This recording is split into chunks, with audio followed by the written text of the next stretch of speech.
In a quiet village near a wide river, there lived a poor fisherman named Ise. Every morning, Ise woke up before the sun. He picked up his torn fishing net, tied it around his shoulder, and walked down the narrow path that led to the river. His feet were bare. His shirt was old. His face was tired. Ise lived in a small mud house with a leaking roof. Inside that house was his wife, Ngozi. Ngozi never smiled in the morning, or in the evening, or ever. "Ise," she shouted from the doorway one morning, "you better not come back empty-handed today. I'm tired of sleeping hungry. I'm tired of wearing torn wrappers. I'm tired of being poor." Her voice was louder than the crowing of the village cocks. "Lazy man, other fishermen are building houses. You can't even bring home fish to roast." Ise said nothing. He looked at the sky, just tied his torn net, and walked toward the river. That morning, the river was quiet. Too quiet. The birds that usually danced on the water were gone. The frogs had stopped croaking. Ise felt a strange fear, but hunger pushed him forward. He climbed into his small wooden canoe, pushed off with a stick, and floated into the middle of the river. All day he cast his net and pulled it back empty. Cast again empty, again empty. His back ached. His hands bled from holding the rough rope. And then, as the sun began to fall behind the hills and the river turned golden like palm oil, Ise threw his net one last time. This time, the net tugged hard. It pulled as if something heavy, very heavy, was inside. Ise's heart raced. "Thank you, God," he whispered. He pulled with all his strength. The canoe rocked wildly. He almost fell into the water. But he held on. When he finally dragged the net up, what he saw made his mouth fall open. Inside the net was not just a fish. It was a golden fish, shining, bright like fire under the water. Its eyes were red like coals, and it opened its mouth and spoke. "Ise, Ise, please don't kill me. I am not an ordinary fish. I am a prince under a spell. Let me go, and you shall never regret it." Ise's hands shook. His first thought was to rush home and show Ngozi maybe sell the fish for gold. But the fish's eyes looked so sad, so human. Ise sighed. "I don't want trouble.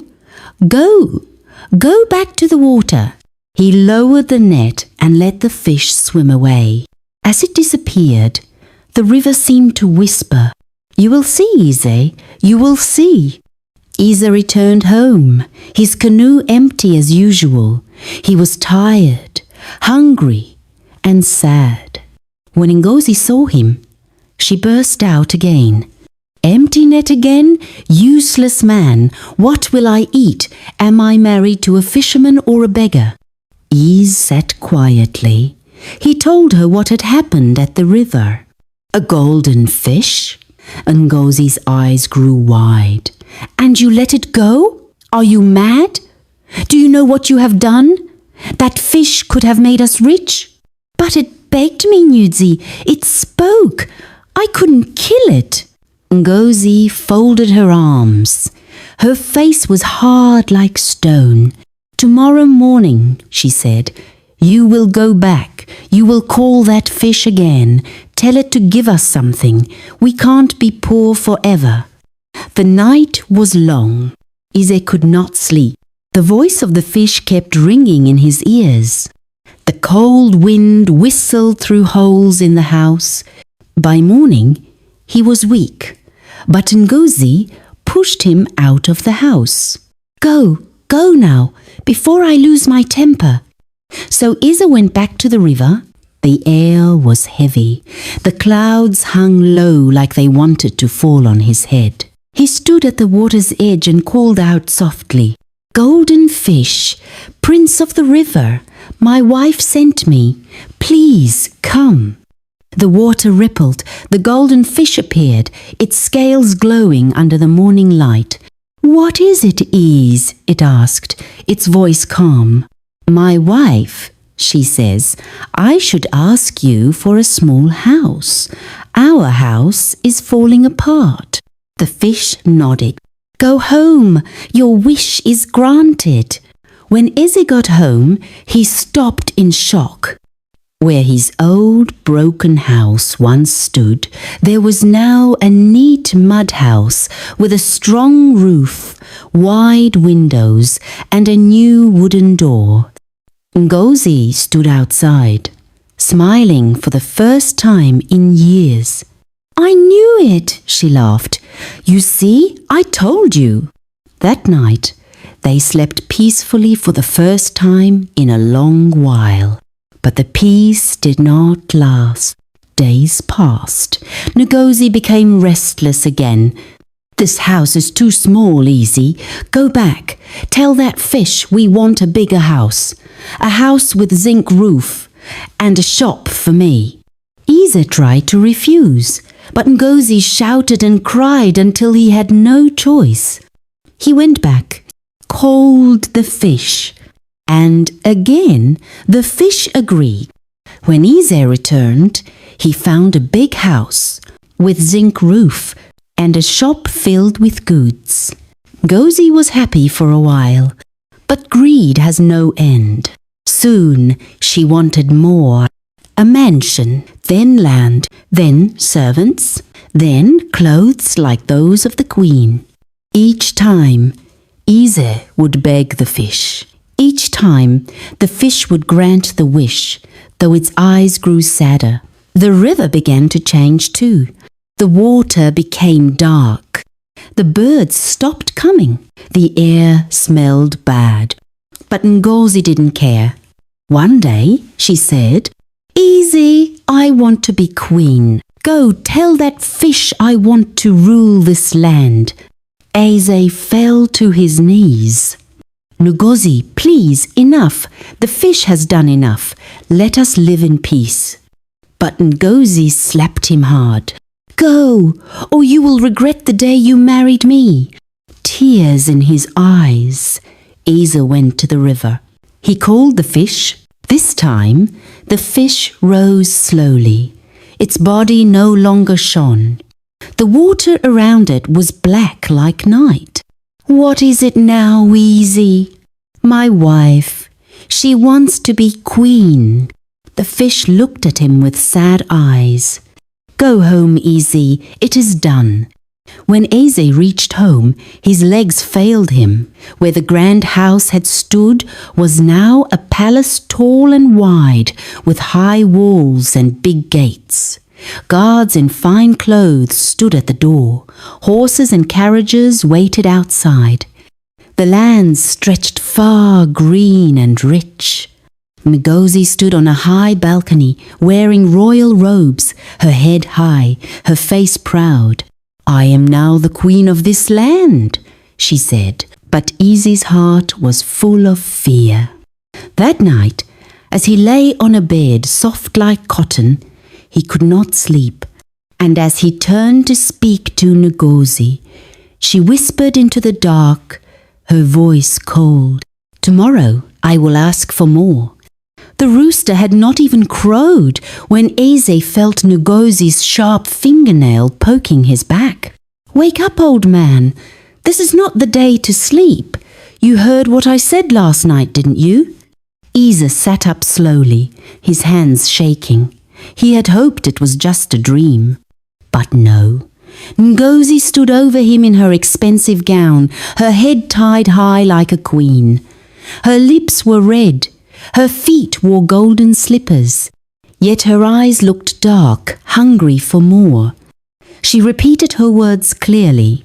"I want to be greater than the king, greater than the president, greater than all queens, greater than God. Go and tell the fish." Ise's heart broke in that moment. His voice came out as a whisper. Ngozi, do you even hear yourself? Greater than God? I said what I said, she snapped. If that fish is truly powerful, then let it give me what I want, or it is useless. Eze rose slowly. He said nothing more.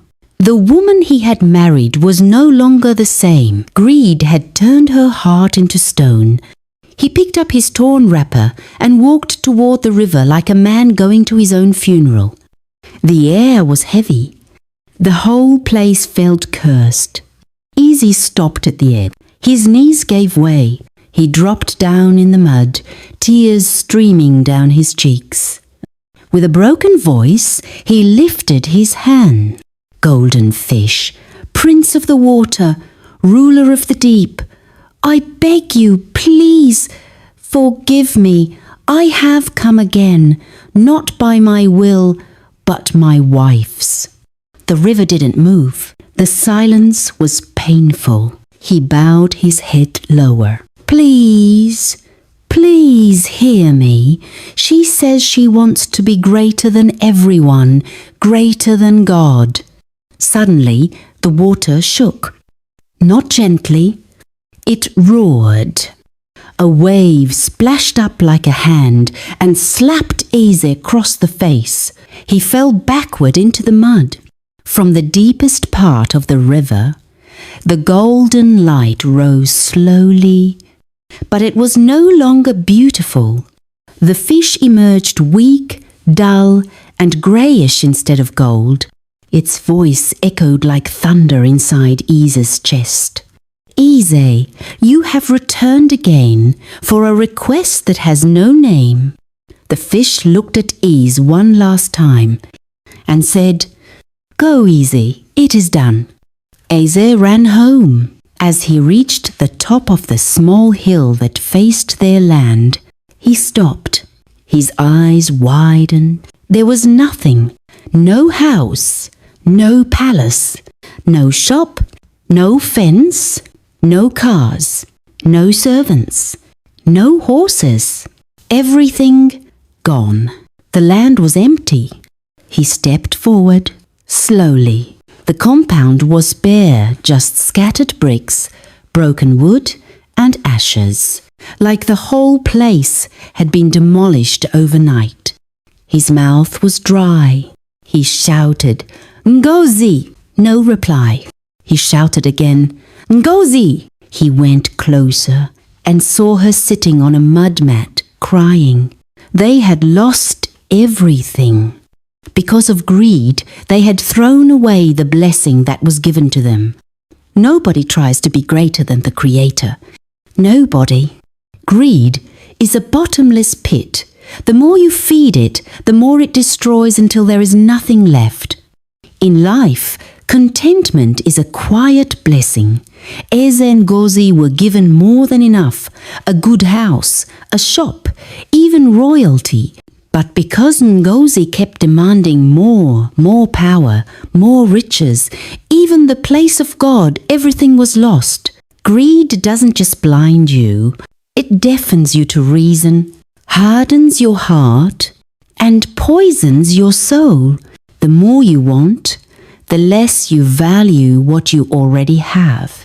Ngozi didn't lose everything because the fish was wicked. She lost it because she forgot the most important rule.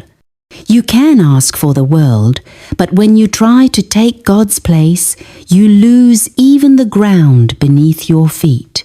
Be thankful, be content, or be ready to watch everything disappear.